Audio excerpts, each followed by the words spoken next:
Is now opening the envelope with the name of the winner of the Australasian Heritage Award. And here it is, Mr. Reg Poole.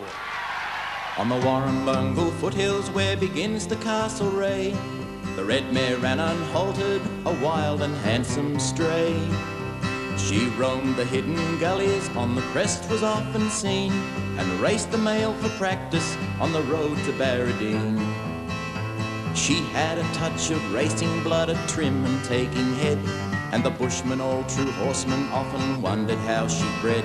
From dark and lonely hillsides in gullies white with frost, they'd hear her long-drawn whinny, see her bold head proudly tossed. And out from Coonabarabran on Sundays in the spring, the lads would ride well mounted in a far-flung moving ring. But never horse could wheel her in the gallops through the hills. She raced them down the flying slopes and leapt the gully rills.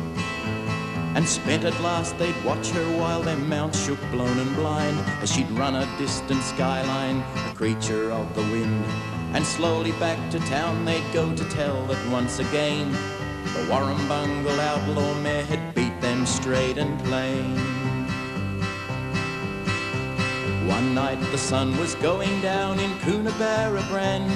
A stranger sat and heard their talk, a sunburnt, wiry man. They told of headlong gallops through the bottoms, through the pines, of the chestnut mare that beat them and the beauty of her lines. He said no word, that wiry one, until their tales were told. Then arose and eyes a shining in a voice both low and bold. He said, I've never yet been beat, I'll take this outlaw's dare. If you show me where to find her, I'll ride this chestnut mare.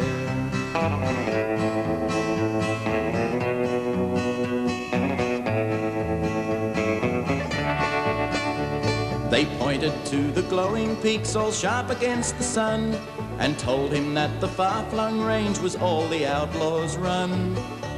They watched him breast the first long slope, they saw the shadows long, and trimmed their lamps and wondered at the echoes of his song.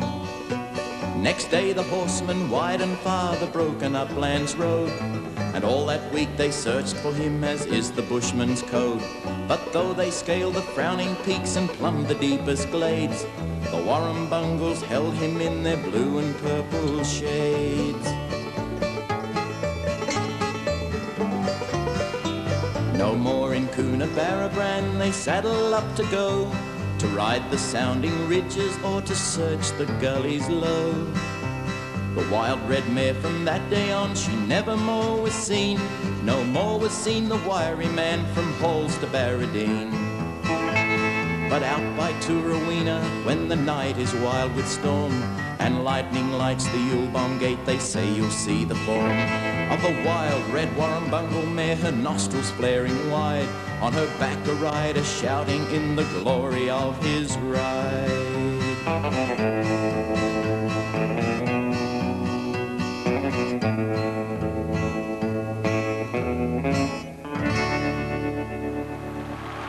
Well, Reg, it doesn't give me great pleasure. Being one of the judges, I tell you, it's a hard job. There were some wonderful songs, and they're all telling a great heritage of Australia, and we do have a great heritage.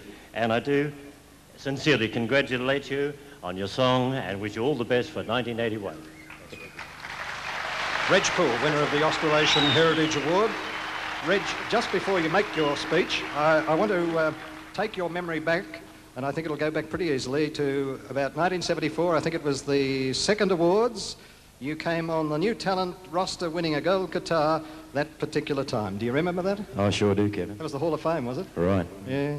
It was a magnificent moment, but this is just as great, and I'm really very proud to win this because Australia is what we're all about. And thank you to Eric Watson. The Warrumbungle Mare was a Carol Dacey song, wasn't it? It certainly restricts the Australian character. Do you find that audiences, as you sing around, and you do sing in concert in Australia and New Zealand, frequently going to New Zealand, of course, do you find that there is now a demand at concerts for this Australasian material? Yeah, I think there is, Kevin. I really do. There seems to be a gradual increase over the last 3 or 4 years towards Australian music, and I hope it surges up even more. Good. Reg Poole, ladies and Thanks, gentlemen, Gary. winner of the Australasian Heritage Award.